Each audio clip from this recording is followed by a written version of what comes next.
John Calvin on Psalm 14, verses 3 through 6.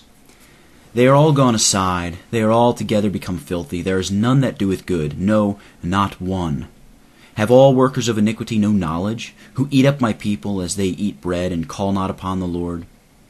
There were they in great fear, for God is in the generation of the righteous.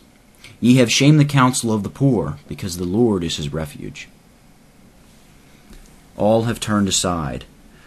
David here not only censures a portion of the people, but pronounces them all to be equally involved in the same condemnation.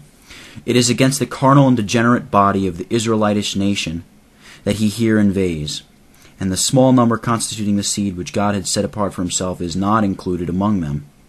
When David places himself in a small remnant of the godly on one side, and puts on the other side the body of the people in general, this implies that there is a manifest difference between the children of God, who are created anew by his Spirit, and all the posterity of Adam, in whom corruption and depravity exercise dominion. Whence it follows that all of us, when we are born, bring with us from our mother's womb this folly and filthiness manifested in the whole life, which David here describes, and that we continue such until God makes us new creatures by his mysterious grace.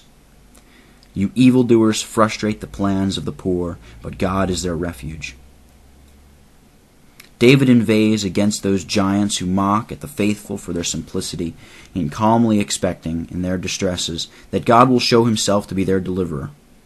And certainly nothing seems more irrational to the flesh than to betake ourselves to God when he does not relieve us from our calamities. And the reason is because the flesh judges of God only according to what it presently beholds of his grace.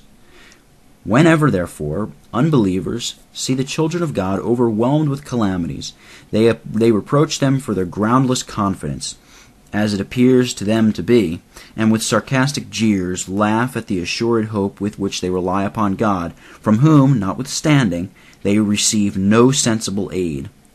David, therefore, defies and derides this insolence of the wicked, and threatens that their mockery of the poor and the wretched, and their charging them with folly and depending upon the protection of God, and not sinking under their calamities, will be the cause of their destruction.